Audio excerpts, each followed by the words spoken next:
Hi guys, good evening. Mag-update na po dahil karon sa bagyong Pungwong.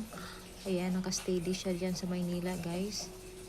Tingnan nyo yung mga galamay niya oh. Kaya nakapiktuhan tayo kasi yung mga galamay niya umiikot yan ng ganyan.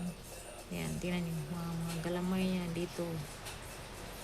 Ayan, kaya pabugso-bugso yung ulan at hangin. Ayan. Grabe yung Catanduanes, lumubog talaga sila sa baha guys.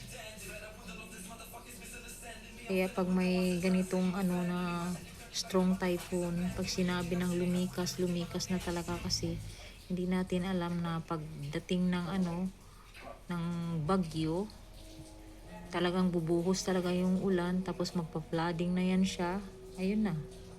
Kaya yung iba kasi ayaw lumikas, matigas ang ulo, saka na sila magpapanik kung nandyan na yung nandyan na yung bagyo.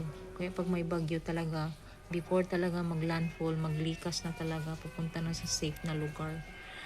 Kaya, ayan lang for today's video guys. Thank you for watching.